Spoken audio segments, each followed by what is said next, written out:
Hey everybody, this is Erica from the Classy Climb blog, coming today from the Slow and Low series with Mr. Obsidian Ali of Mr. Obsidian Radio, the voice of the everyday brother. I'm very excited to have this interview.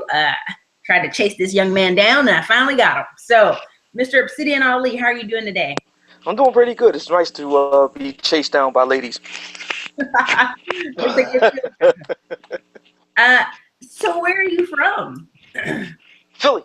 I'm born and raised in Philadelphia, um, and went to schools here, made my career here, and went visited a number of places. But Philly is always home. So, So I know you're glad about the Creed movie, right? I'm sorry. Say what? I know you're glad about the Creed movie that just came Oh out. yeah, absolutely, absolutely, I thought it absolutely. did a good job. Yeah, I saw it. It was very good, and it was like a interesting twist on the original Rocky story. So I liked Mhm. it. I liked it a lot. Looking forward to the next installment. Yeah, I was just like, I didn't know Philly had all those four wheelers riding up and down the street. I have to like ask Hmm. somebody from there. Oh yeah, oh yeah, yeah. Out You here we should get, come here. You should come here and check it out. I'll take you around. You like it? well, I'm heading to the DC area soon, so that might be entertaining. Okay, good. I'm looking forward to it. So, I usually ask all my entrepreneurs that come on the show, what is your family like life? And did any of your family members kind of encourage you into entrepreneurship? Well, yeah. My grandparents were business owners. They owned a string of mom and pop corner stores, and they had an apartment block.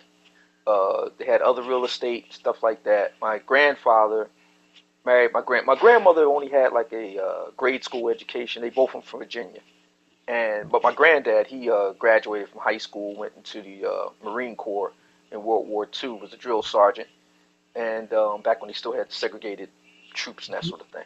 And he came out and got a job at 30th Street Station Post Office, which was a really big deal for a Negro back then.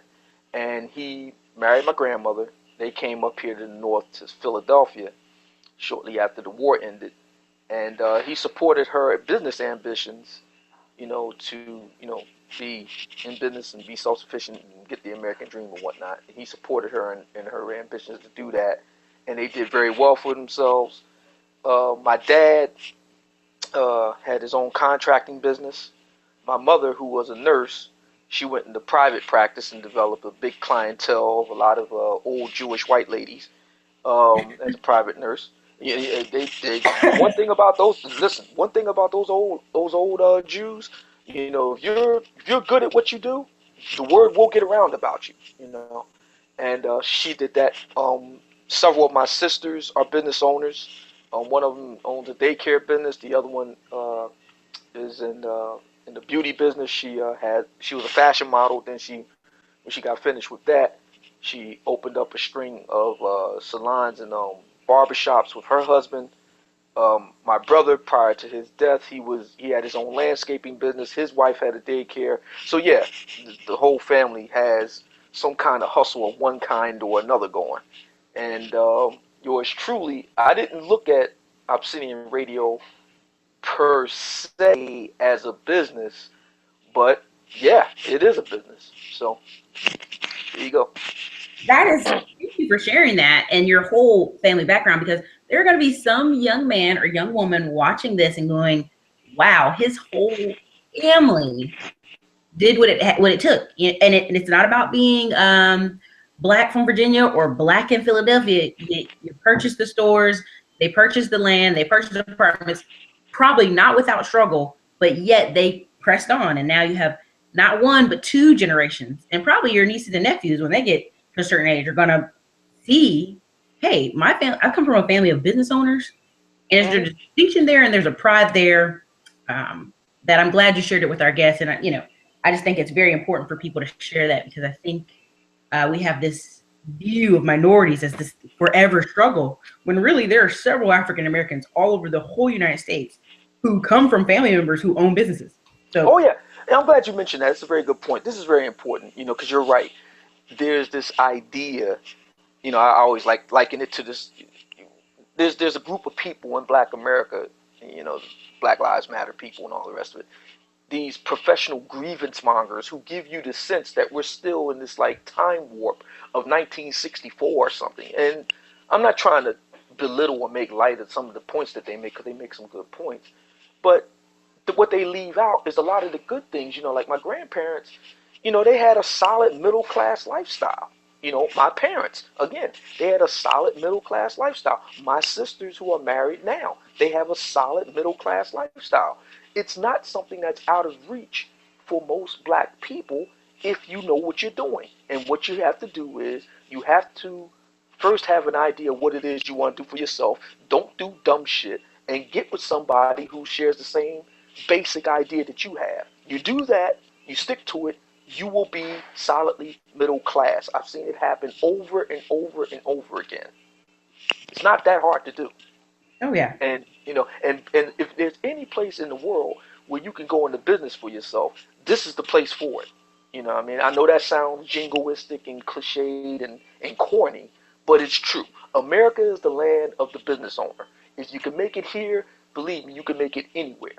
Oh yeah. That's just the plain truth of it. Call it the Great American Experiment for a reason. Yeah, right, exactly. And That's it's designed for people who want to go into business for themselves. That's what America was set up for. Oh yeah. It was set up for the person who wanted to go into business for themselves. I was going to throw out a little stat real quick that Haitians and Korean American, when they first come to America, according to IRS, they're penniless. Within 5 years, they're millionaires. And this is the IRS who keeps great records. And people go, how is that possible? And now you go, the Korean and the Haitian are two different people. And the Haitian probably looks like me or you, times, or if not darker, with an accent. French is their first language. And it's because the people come here with open eyes of opportunity. Right. And, I will tell people over and over again, you can look at the rates of foreign born blacks and U.S. born blacks. Foreign born blacks have 30%, on average, 30% more annual income every year to the IRS. So, and why is that? So I think it's because people come here and realize this is a land of opportunity, but only if you're building for yourself, not hoping someone will give you a handout. That's right. And there's something else that was very interesting for the people out there that's listening. Miss Erica and I had a wonderful conversation the other day, chopping it up to set everything up for this. And we were talking about YouTube and how, people, I should just be honest here, white people are making out like a bandit with YouTube.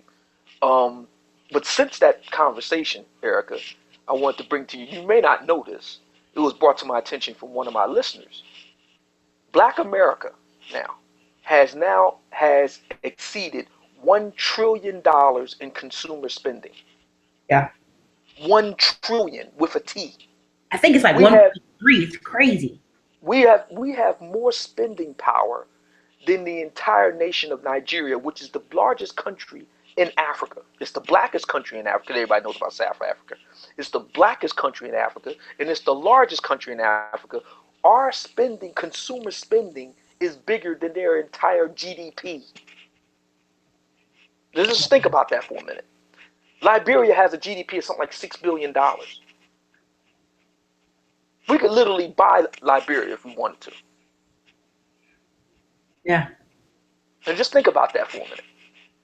So, we're talking about the whole Black Lives Matter piece and stuff like that. A lot of our problems are rooted in economics, and we could fix those problems if we just harnessed our consumer power. Mm-hmm. I'm not saying every problem could be fixed. I'm not saying that. Majority. But I am saying a lot of problems can be fixed, though. I always tell people, when people say, well, I don't understand how police and lawsuits and all these different things or poverty is happening to people who have this consumer spending rate. And I go, if you don't own anything, this is an ownership society. If you look at America, if you don't own a house, you don't own a car, you don't own some stocks, you don't own something, this is the type of country that you will not get respected. And I tell people that all the time. I go, what's the point of making 80,000, 100,000 a year if you're not putting any of it away? That's true. I always say 62% of Americans don't even have $1,000 in their savings account.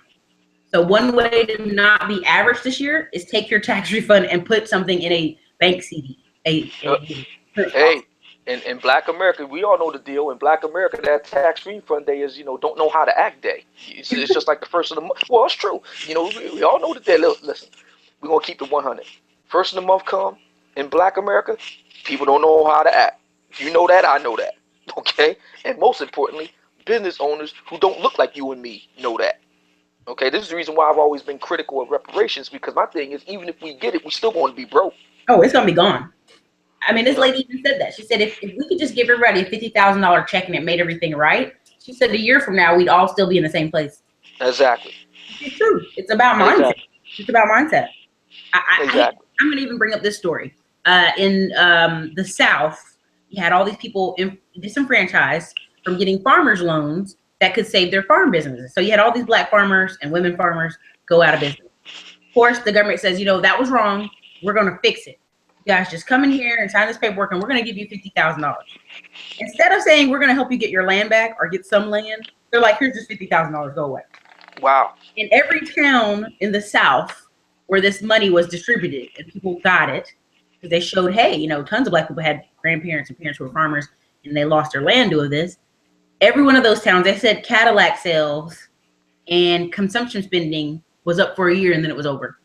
In some of the poorest parts of Mississippi, Alabama, Florida, and Georgia.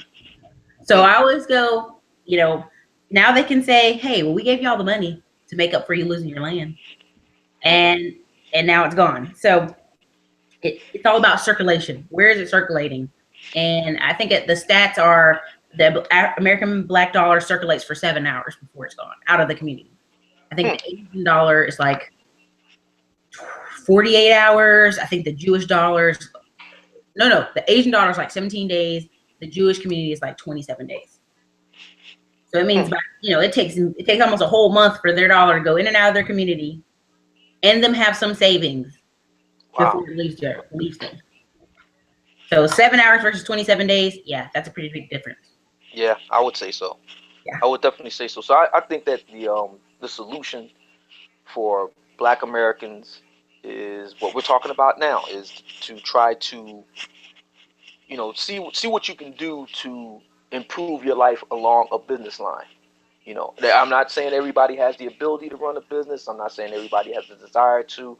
I'm not saying that people who don't are bad people. I'm just simply saying for those who have desire, some degree of talent, yeah, you should definitely be looking into doing something for yourself. That's how I see it.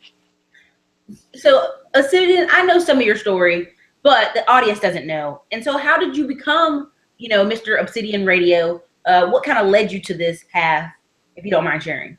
Oh, no problem. Well, I came out of high school and when I graduated in June. July, I was working for a big industrial roofing concern here in Philly. I was literally grandfathered in because my grandfather was working there, and that was the start of my working life. 22 years on the job, blue collar union tradesman. Worked in various jobs in that capacity over the course of those 22 years. Only took one vacation. Worked from can't see in the morning to can't see at night. Averaged about 65 hours a week, 6 days a week. And on February 9th, 2009, shortly after 7 a.m., after clocking in, I took a bad step, and my career, 22 years on the job, came to an end. Um, Severely injured, back and neck, and went through more than a year of grueling therapy. Both my job and my union threw me under the bus in terms of wanting to do me wrong instead of doing me right. So I had a massive legal case, fought that, won a halfway decent settlement, was able to pay off all my debts, but didn't leave me much else after that. And after being very disappointed and, yeah, a bit angry and bitter, I was trying to think of what it was I was going to do with my life. And around that same time, I had stumbled upon what is known in some circles as the manosphere. This is a sector of the internet and social media that's caught up with men's concerns, men's rights activists, men going their own way, also known as MGTOWs, pickup artists, PUAs, that sort of thing. and that really got me to thinking about my own life. And so I decided that what I was going to do with the rest of my life was I was going to see about being a writer and a blogger. So I started out doing that. Got myself a computer, taught myself how to type, taught myself how to use the internet, how to blog, and opened up my own blog on Halloween 2009, and called the Obsidian Files. Then I started another little blog, same name, and my name started getting around, and I ended up writing for uh, the Good Men Project, the Spearhead, and Malafide, Return of Kings, A Voice for Men, SotomayorTV.com, and on June 2nd, 2015, I started Obsidian Radio, the podcast, which is heard on most days on YouTube. And I have plans to expand operations further with a live version of the show on internet radio, um, short documentaries on men's issues, um, black men in particular, but men in general.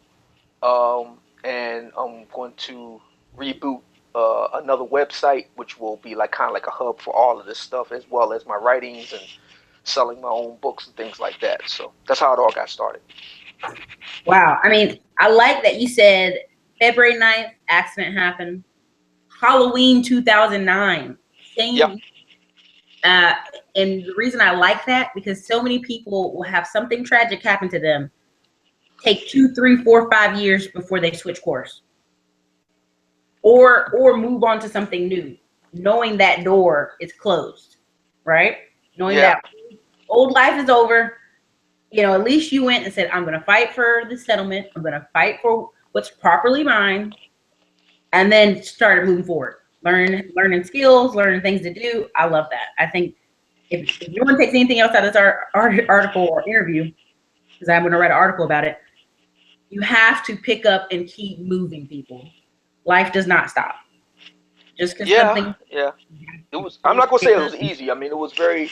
It was because I came from a world where it was based on the old social contract. I mean, if you're a union guy, you work by contract, and there's the social contract for men, of the old world, if you will, that if you kept your nose clean and you played by the rules and you worked the job and you did the things you were supposed to do, you would be taken care of. When you retire, you would get a nice girl to marry. You would get a house and a car. Those types of things. That's the social contract. And for me, the social contract came crashing down on me.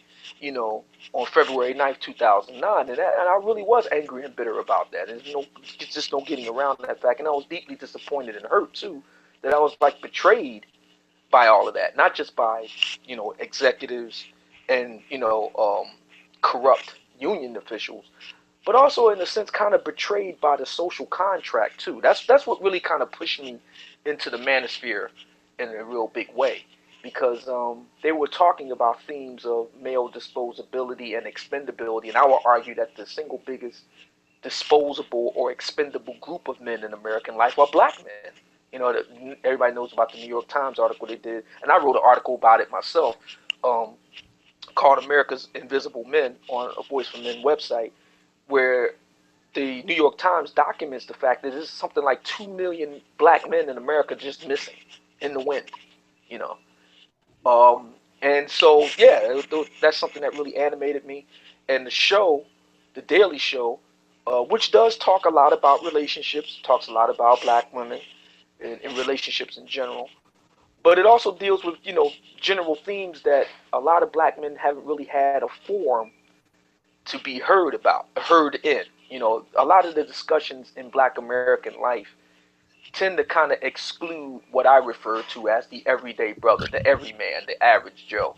You tend to have a lot of what I refer to as elite black men, Ivy League or ivory tower academics, um, high profile athletes or entertainers and celebs, media types, some big name activists. But the everyday black man on the streets of America really isn't heard from much. They're talked about. You get shot or something, shot by a cop or shot by another black man or whatever, that sort of thing, or crime is committed, something like that happens. But for the most part, we're largely, silent and not seen. And I got tired of being, always talked about but never talked to. So I decided I got tired of. See, my thing is, I'm not I'm not for this thing of attempting to guilt or shame or cajole people into giving me airtime. My thing is I'm gonna go out and get my own airtime. So, and it was funny, and I have to say this too. I have to say this. Um, so I had met this guy named Paul Carrick Brunson, right? So Paul Carrick Brunson he's considered like the real life Hitch, if you ever seen that film with Will Smith. Will Smith did Yes, this I movie. remember. So he's considered like the real life Hitch because his stock and trade is that he's a matchmaker for professional black singles. And I got wind of him via a website called Very Smart Brothers. I used to hang out at this website called Oh, Very Smart I Brothers. loved them for like a year, and then Right. after that, And I used to hang out there. And I was known as something of a gadfly in the comments section. People get black women in particular get angry with me of the comments that I would make.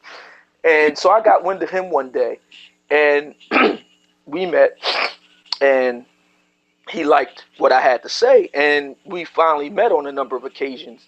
And every time we would meet or talk, he said, "Man, you should be in radio.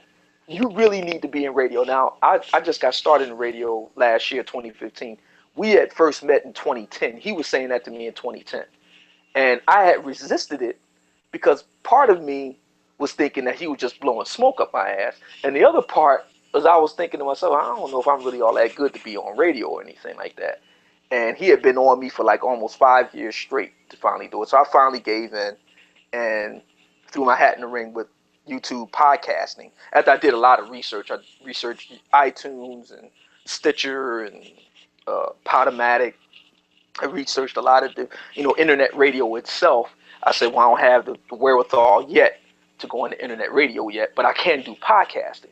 So I looked around and stuff like that, and I finally settled on YouTube in large part because that's where a lot of brothers are. A lot of brothers really ain't, dealing with iTunes or Stitcher or SoundCloud, but a lot of brothers are dealing with the social media of YouTube, Facebook, Instagram. A lot of black men are on these platforms, and I believe it's because of number one, it's very easy to use. The barriers to entry are very low.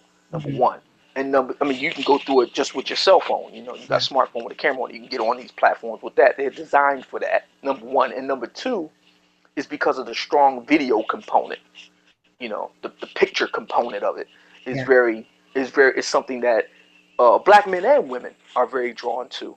So I said I'm going to use the YouTube medium. That's going to be my radio station. So I use YouTube to do my podcast every day, and it's been growing by leaps and bounds. It's coming up on 4,000 subscribers now, and it's doing very well.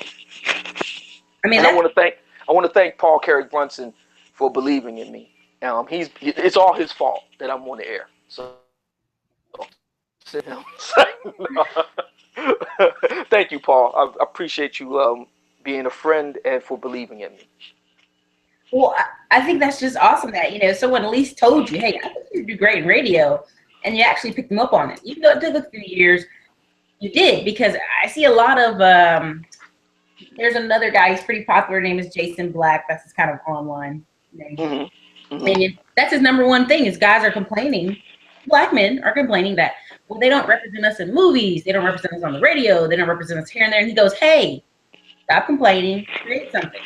Yeah, yeah. And I That's don't really know. what it comes down to. You have to at the end of the day, if it's going to be, it'll be because of me. You gotta do it yourself. I mean, I hear where people coming from with the Oscar so white thing. I get it, but make your own stuff. You Well, don't like it, make your own stuff. what's really sad about the Oscar so white thing is they just overshadowed the fact that the past 5 years, Redbox has, on its own, not made by the government, not made by anybody, but on its own, purchased, I think, thousands of black made movies out of Atlanta, you know, because Wow. down there, the films that's been going to the African American Film Festival in Miami. It's a huge event now, and they've been purchasing films, and you can literally, it depends on who you're connected to on social media, but you'll see guys, little no-name guys out of Atlanta showing the Redbox screenshot of their movie in Redbox. Same Wow, thing. I didn't know that. I didn't know that. This is news to me. I So didn't know that. that's how disconnected in my mind Will Smith is versus the everyday black guy or the everyday movie producer who has been quietly just trotting along making movies. Like, we're still going to make movies regardless if they reach the Oscar level or not. Right. And that's how Tyler Perry started out. Tyler Perry started out doing plays on what's known as the Chitlin Circuit. He started out doing stage plays and stuff. And look where he is now. So it's the same thing. To me, it's never been a better time to be alive. And since we're talking about black folks here, keep it 100. It's never been a better time to be a black American. I mean, there are things that are available to us that just wasn't possible for our grandparents. It wasn't possible to do. You know what I mean? You go back in radio, right? With black radio. Everybody knows who Percy Sutton is. I couldn't do what Percy Sutton did. You have to have FCC licensing. You have to have money to do what's known today as terrestrial radio. Yeah. That would have never happened for me. YouTube made it possible for me to have my own radio channel now. For nothing, pretty much. And I got a fundraising drive going on right now. I'm trying to raise $10,000 to build my own state-of-the-art production studio, and that would not just do podcasting. It'll do the live radio show. It'll do my little documentary shorts and long form videos and stuff, and it'll also serve as a hub for me to go and do more writing and whatnot. That's peanuts compared to a Clear Channel or something like that. That ain't nothing. The average man and woman today now has the ability to have their voice heard in a way that not only wasn't possible only 10 to 15 or 20 years ago, but also to get to the point where other people have to sit up and take notice of you. Case in point, Bruce V, who pretty much came to the world stage because he wrote a satirical article about how to stop rape. He never had a background in the media before. He never went to school for journalism or anything like that. He doesn't have a background in TV production or I don't know if he's ever written for the high school newspaper. I don't think he did. So but he's very successful with his websites, with his book writing. He's known the world over, whether you like him or not. He's known the world over, and he just started out the same way I started out. So I think that the real tragedy here is not enough is being put on the good sides of all of this, and we only focusing on the bad side. And I think that really robs a lot of black people of nuance and balance and real opportunities, to tell you the truth. Oh yeah. I mean, Glendon Cameron, when I watch his videos, he literally talks about, people always saying, oh, you're going to get stopped by the police. Oh, the law's going to get you, right? And he was saying he had bought a car cash. The registration was messed up. His driver's license was messed up, and he didn't even know. The woman stops him, and he's in sweatpants from the gym and like a skull cap or something, right? And people are like, oh, you should be dead, right? And he's like, no. He's like, because I talked to her with common sense and said, hey, I know my license is not expired. It must be a mix-up. And he's like, I paid for this car cash, and I'm a business. Basically, he conducted himself like any other person. Mm-hmm. I come from a cop family and a military family, and I promise you, when people get stopped, they can assess quickly who and the type of person they're talking to. And in America, sadly, if you are angry about the police and they stop you and you're going off like a crazy person, that doesn't help you. Well, Chris Rock did a famous skit about that.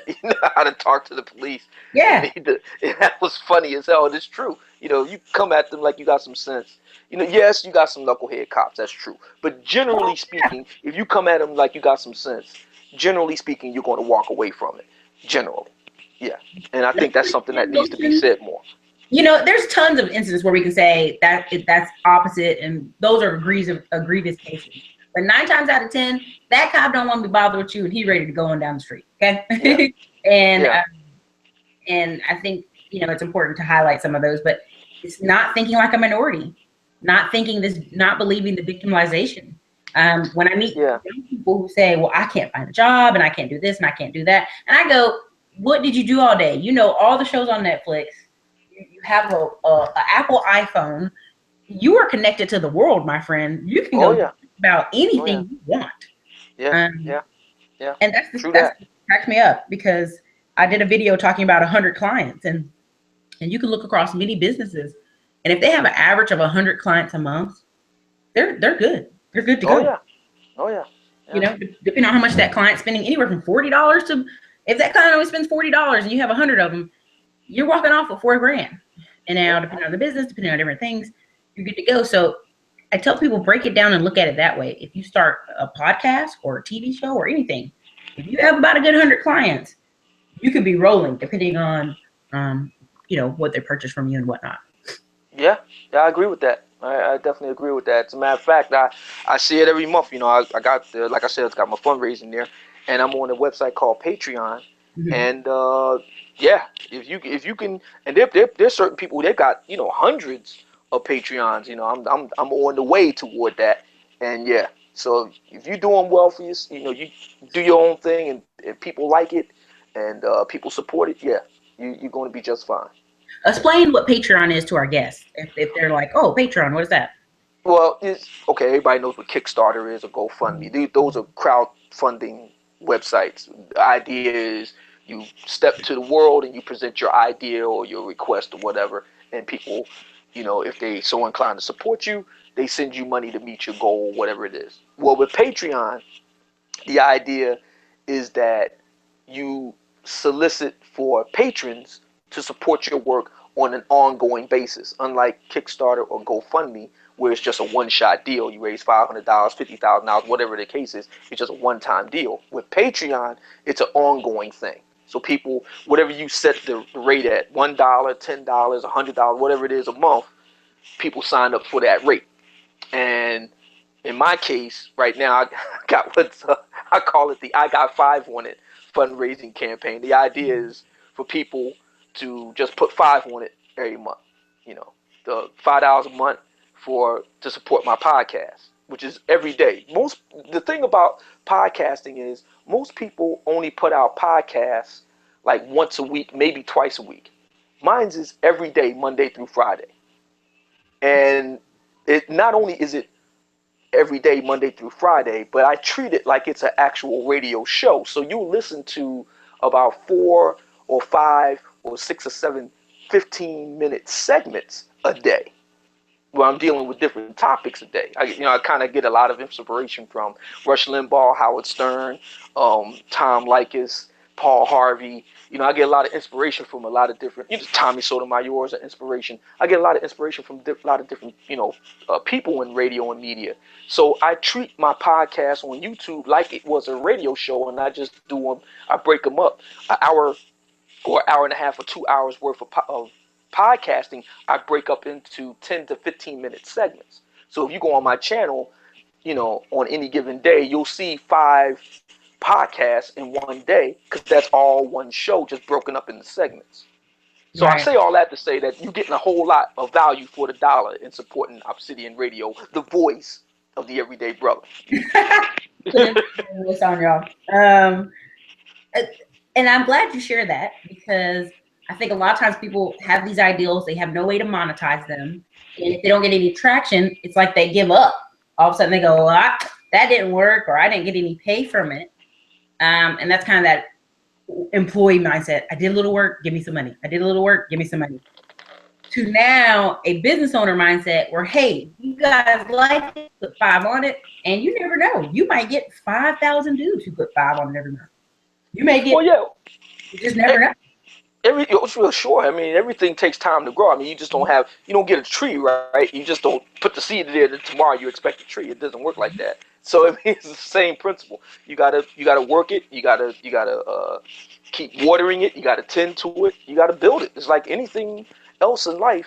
You gotta build it. It takes time. Um, there's ways to go about building it, no doubt. There's ways you can monitor your progress and ways you can improve and things like that. But generally speaking, yeah, it takes time to build. You just can't, we live in a microwave society where we want everything instant. But the truth of the matter is that it takes time. It does take time to build. You know, I've been doing this now about 8 months, and to tell you the truth, I'm like floored by by the response. I think I really hit a vein. You Yes. know what I mean? With what it is that I'm talking about every day. Matter of fact, you could tell everybody better than I can. What go ahead and tell them what you told me the other day about this, because I'm still kind of tickled pink by the way that I hit a vein with my concept. For the everyday brother, I mean, Yeah. basically, I said, how many podcasts or YouTube channels you're gonna go onto, and a guy literally says, "Hey, I'm everyday brother," or "Hey, I'm the average guy. I'm the Joe," that's on the street with you. Most people are sitting there trying to tell you, "I'm a millionaire. I'm a rapper. I'm a this. I'm a that." And you should be listening to me. It's a speaking to you uh, instead of at you. Like you're speaking to people as in a like, "Hey, let's have this conversation," instead of at people. And so I think that's encouraging for many people who are going to come on YouTube, because honestly, YouTube has, I mean, I'm just giving an example. People like Dr. Boyce Watkins, people like Glenn Cameron, they're getting 160 to 600 subscribers a day. So that just means how open this thing is, where people are just like, oh, someone who looks like me, someone who has my voice, and someone's out there. So I think you have unlimited potential on this, especially due to the fact that Latinos and Blacks heavily use YouTube more than certain other demographics.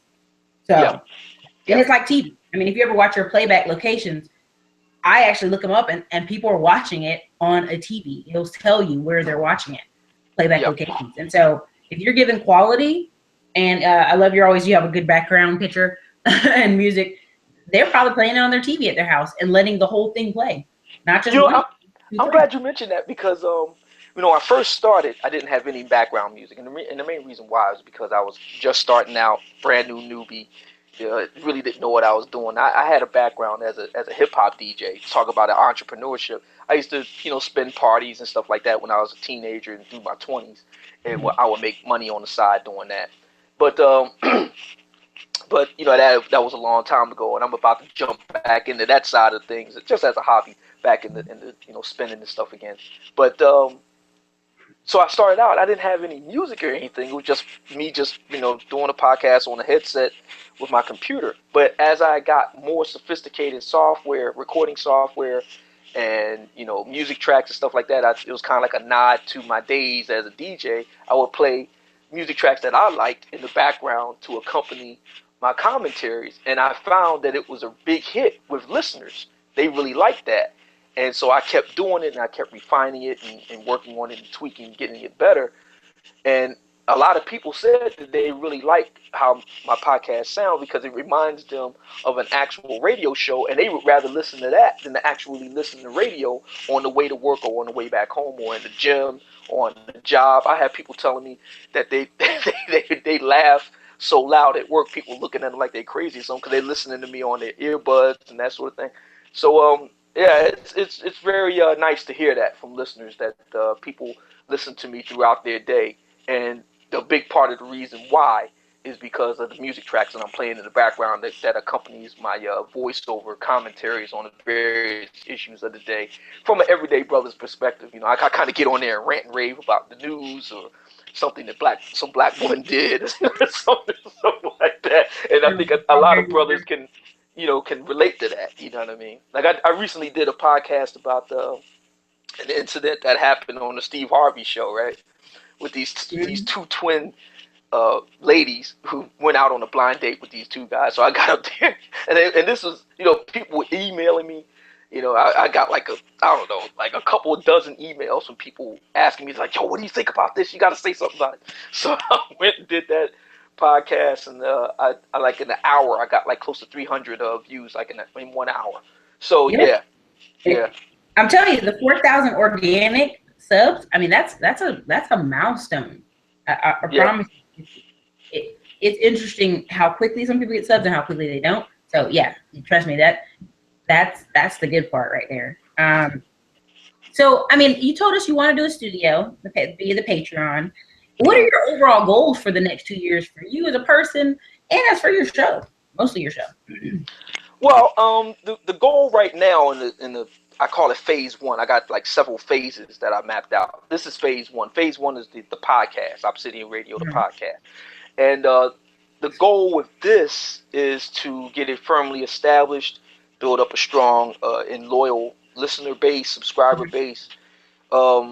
Phase two is going into live internet radio. Now I'm hoping I can do this um, by or before the end of the first quarter of 2016. If not, then I'll have to, you know, gun for it either in the second or third quarter.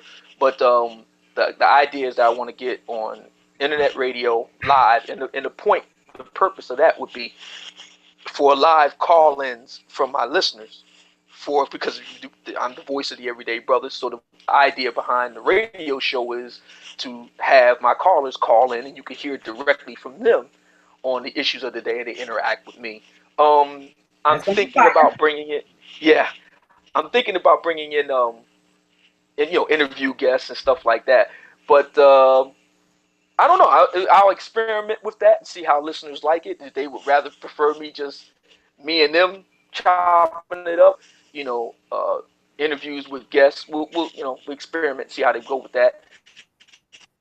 Phase three, which I who happen have later this fall.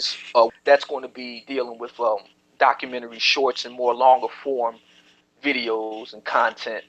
And phase four is a launching of a new website. I call it the Obsidian Files 2.0, and it's going to be like all of the content that I've talked about here, as well as um, commentary, in print form, archived uh, writings that I've had over the years. It'll be a place where I'll sell my own books, and everything like that. Because my thing is, I mean, I'm not hating on Amazon or anything like that. I got nothing against them. But my thing is, I'd rather go ahead and sell it myself and keep all the money. So, Yes. Control your own. People are laughing. I know people are laughing when I did a video and I got so much hate on it talking about Amazon is not a business. Like if you're Amazon FBA, like people are like, yeah, it's a business. And I've had many people say, no, it's a product placement. You're putting your product on there, but they have control to pull a plug on your business any day of the week. right, And that's when you know you're not in control.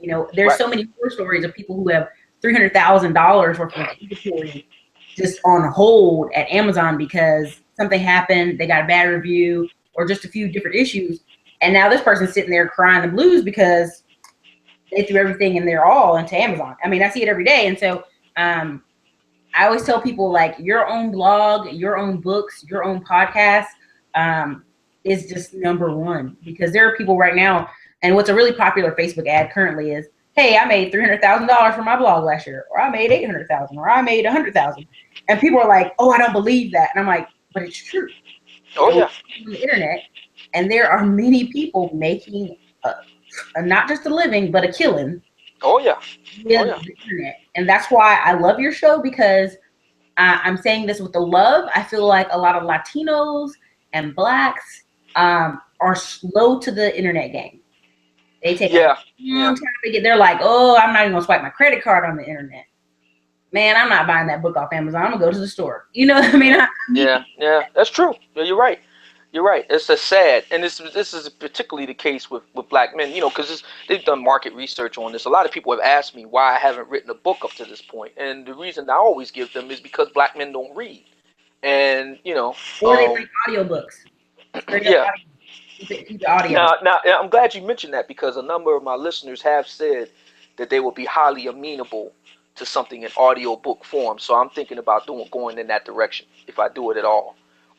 So yeah, but as far as like actual print stuff, nah, brothers don't read that much, and it is what it is. Now, black women read. Black women will buy books, but They black men read some as a articles. group, no, no. But black men do deal with the audio component or the audio idiom that is YouTube or the video idiom that is YouTube and Facebook and so forth. They do that. So that's the reason why I decided to start out with YouTube and where I'm going to be 2 years from now. 2 years from now, I'm going to be on my own website, pretty much, because that's the goal. The goal is to pretty much have, Try. editorial and creative control over all my content. So 2 years from now, the goal is to have my own website where all the content and everything is under my direct control. Yeah, I mean, there's people right now. Ray Higdon, he blogged twice a day for a whole 18 months or something. And people say, Yeah. "Oh, you're blogging too much." Now, every day of the week, he makes over $3,000, $5,000 a day from old Mm-hmm. articles where people are online searching. You Oh yeah. put your content out there, when you put your stuff out there, people are looking for what you have to offer. And I really believe, I know people always call me a negative Susie on this, but recessions are cyclical and they Oh happen. yeah. They happen every 6 to 8 years. And a lot Mm-hmm. of the content, like I do have a business channel, but a lot of the content, I'm starting to see an uptick. And my messages are, "Hey, I just had a layoff. What is that stuff you're talking about?" I'm like, either pay for some consulting or go watch a ton of videos because I have like 800 of them. But I do think what's gonna happen, Obsidian, is you're gonna have so much content. You're gonna have guys every day blowing you up. So much email, you're not gonna be able to answer it all because it's a YouTube is what they call long term. No Yeah. matter what people say about Facebook doing video, oh, it's gonna take over everything. Nah, I mean, Facebook video will be great for your grandparents. They'll be like, "Oh, look at this video." But overall, people stay on YouTube for hours. They literally show where people will be on YouTube from 5 o'clock to 10 p.m. or 5 o'clock to 12 in the morning. Well, I know for a fact that's true because I've had people tell me I've got close to 600 podcasts logged in. I started out June 2nd, 2015. And as of February 17th, I've got like something like 573, 76 video podcasts in video form logged in on YouTube. And I've had people tell me that they've actually sat down and watched like close to 100 of them. You know what I mean? In like a bit, it's like Netflix. You kind of sit down and watch a show, binge watching. It's the same thing. I've had people binge listen to my show, so I know what you're saying is true. Or have you ever got the email where somebody's like, "I need you to start connecting your videos because I'm tired of having to click on each one to go find it." I'm like, and then I see this person's watched 20 videos in a row, and I'm like, Mm-hmm. whoa. So I mean, it's a great opportunity, and it's like the Wild West right now. But I tell people, get in early. It's easier to build your audience now than 3 years from now, or 5 years from now, or Johnny come latelys. Yeah. I was gonna say, so I like the 2 year plan. I love it when people have 2 and 5 year and 10 year plans. It's a personal thing of mine. Military family. What's your short term? What's your long term goals? Right. Right. So if a young man came to you or emailed you on your show for advice, what would you say to him? Now, I mean, you do more in the relationship topics, but this could also be a young man who just got out of high school or a young man who, has lady issues, anything. Well, the first thing I would say to any young guy today coming out of high school is, and this is especially true if you happen to be a minority, is you have to find something that people want. The trick with the big thing with the free market and the thing with America is you have to find something that people want, and give it to them. That's the trick. If you can, so people want to have clean clothes, so having a laundromat's a good idea. People want to be able to eat, so having places where people can eat is a good idea, etc. So forth. You have to find people's needs and then meet them. And put yourself in the position to meet them. Um, Doing things that you like but may not necessarily be what other people want is real tricky. If you're a trust fund baby, you can afford to go to college and take arcane subjects that really don't have much applicability in the real world, and you'll be okay because you're a trust fund baby. But if you're somebody that doesn't have money, doesn't have connects, doesn't have connections to influential people and that sort of thing, and you just kind of have to be a self-made man, you want to have to find things that people want and then meet that need. So I would say to any young guy, probably the single best way to do that is to learn some kind of trade, skill trade, barber, carpenter, electrician, welder, something like that, or failing that, be some kind of merchant in something that people want, you know what I mean, and people need. Do that because that will it's more or less recession proof. Um, You don't have to worry about a lot of front end investment. Um, the chances of you being in debt is relatively low. Like I'm debt free, um, and so forth. That's your single best bet. Going the traditional college route, unless you got some things already in place. Like I said, you got some connections. Your family's got connections that can help you. When you come out of school, you already be set up in the job or that sort of thing.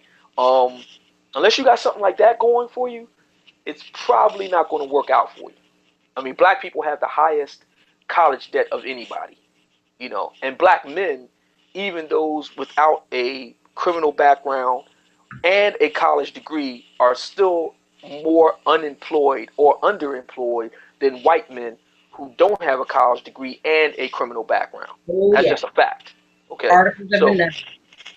yeah, so if you want, I would say to any young man just starting out, um, find a simple basic primal need that human beings need, and then find a way to fill it. People need to have the doo doo go down the toilet. People need to have their roofs fixed so the rain and the snow ain't coming on their head.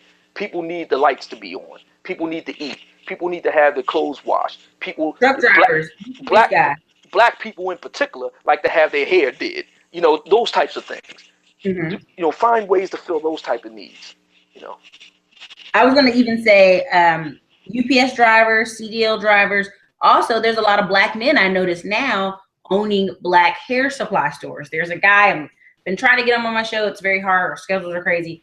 But he came out of prison, when at like 21 years old, and started selling hair out of the trunk of his car. Mm-hmm. And I mean, I'm just gonna say it, Asian store owners were calling the police on him and all stuff. And the police were like, "Damn, he's a legitimate business. He is allowed to go to these hair salons and sell this hair." Mm-hmm. And now he has 6 stores in Jacksonville, Florida. Well, that's good. That's what's And up. trust me, it's a multi-million-dollar business. So I mean, you're right. People want to have their hair did. That is correct. Oh yeah. Black people like to have their hair did, It's and a the Asians have done very well in moving in on that market and capitalizing on it. So I can see why they would call the cops on him, because he's a Well, I competitor. mean, it's a $15 billion industry, and Oh they're yeah. sending their whole families to college and upward mobility. I Oh mean, yeah. I think I've said this on some of my shows if you've seen it. Korean men, like of all the Asians, Korean men don't go to college. They literally Wow. leave high school and start businesses at the highest rate in the nation. Wow. Like it's like 60%, like as soon as they're 18. Wow. And I know people from school where they weren't even full Korean. They had a white dad in the military and a Korean mom. The Korean mom was like, "Look, I'm not calling you dumb. I'm not calling you stupid, but this is how you need to start. You go and get your business, and here you go." So Wow. I've seen that happen. And Koreans here in Philadelphia, Koreans are definitely one of the more successful of the Asian, community. Definitely. I mean, they got entire strips here in Philadelphia devoted to them. Koreatown and whatnot. They've done very well for themselves. They've done very well for themselves. The funny thing, what I want to bring in before I ask you, I think I have like 2 more questions and then it's a wrap for us. But the thing about Asian Americans in this country, people have kind of forgotten that in the 1980s and before that, it was a bad deal. I mean, it was a bad deal to be Asian. You had internment camps in this country, actual internment camps, and you had just complete shunning. You had the riots in LA, and Right. you had Korean guys standing on the roofs with shotguns because the police were like, "We don't care. We're not going over there. We're not defending your store. We're over here busy doing this stuff." But you know something. While we're on that point, I was really kind of proud of the Koreans when they did that, and I'll tell you the reason why. Because, once again, they embodied the get her done, do it yourself pioneer spirit. That is what America is all about. The police, for whatever reason, the police weren't getting the job done in terms of protecting their property. So what Koreans did, the Korean men, they got themselves together and organized their own little militia to defend their property. I ain't mad at them for that. Yeah, and I ain't mad one little bit. Economic empowerment is what you can't go on TV and talk bad about Asians. Now you might see Asians on TV all the time, but you will not talk bad about them or Jewish people. That's Why? true. Because of economics. And yeah. like, I mean, remember this guy telling a story that he's 50 years old and he remembers a guy coming back in high school married to a Korean woman, and his family was like, "Get on out of here." So, I mean, it's not been that long ago, but you have to realize when you have, and I know people hate hearing that, but when you have your business together, people can't play with you. People don't play games with you. Yeah.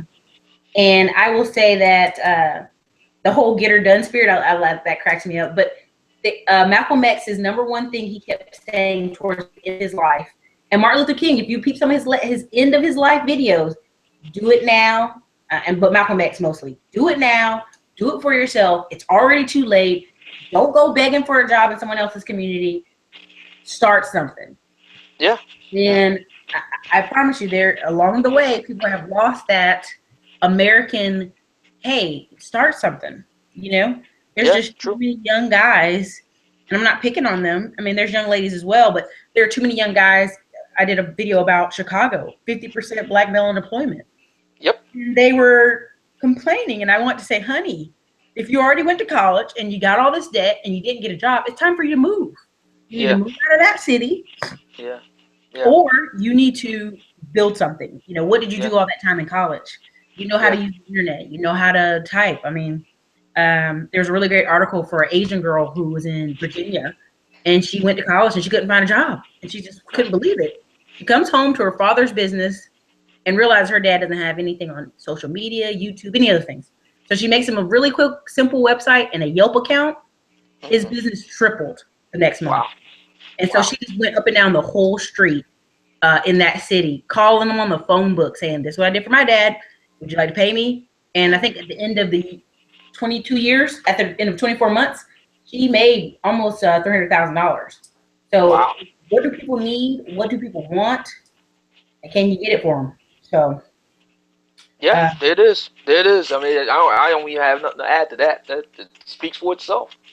You know, black people, like I said earlier, black people have a consumer spending power to the tune of $1 trillion. It's exceeded $1 trillion now. So my thinking is there really isn't any more excuses. We have the money to do whatever we want to do. That's a fact. So I want you to let the audience know how they can reach you. And totally plug your website, totally plug Patreon, plug whatever in the website so they can reach you. And I can actually put an article below. We'll message each other for the information. Okay. Well, you can reach yours truly. I'm on YouTube these days. I've written a lot of places: ReturnToKings.com, SotomayorTV.com, VoiceForMen.com, JudgyBitch.com. You know, you look for my name, Mumia Obsidian Ali. You'll see me, and on Google, you'll see me all over the place. But nowadays, you can reach me on YouTube, and the name of my channel on YouTube is the Obsidian Media Network, and the name of the show is Obsidian Radio, the voice of the everyday brother. I'm usually on Mondays through Fridays. Sometimes I'll take a day or two off, depending on personal business and stuff like that. But I fixed it to where I got enough podcasts to satiate your appetite in the event that I miss a day or two. But usually I'm on every day, Monday through Friday, and I upload usually late in the evenings. My earlier podcasts from earlier in the day, I upload them up. And if you go to my channel page on YouTube, you'll see my Patreon link. I also have a PayPal option too. If anybody wants to donate via PayPal, you can get in contact with yours truly at the Obsidian Files, all one word, at Hotmail or at gmail.com. You can also follow me on Twitter at Obsidian Files, Files, all one word, at Obsidian Files on Twitter. Boom. Listen, reach out, listen to this man's show. It's hilarious. Good comedy, like a strawberry letter every day. Yeah, it is. Yeah, that's right. That's right. I get a lot of letters. That's true. That's true. Very much the common sense man here. So, you guys, Obsidian, please tell the audience goodbye. Thank you so much for having me on, Erica. I greatly appreciate it. And it was lovely speaking to you the other day, too. A very nice conversation. I appreciate that. And so, everybody, this is Erica Williams from the Classy Climb blog. This is another Slow and Low series show in the books with Obsidian Radio, Mr. Obsidian Ali, the voice of Everyday Brother. Check him out on YouTube. You guys leave your comments below. Definitely share this video on Facebook and other social media. And you guys have a great night. Peace.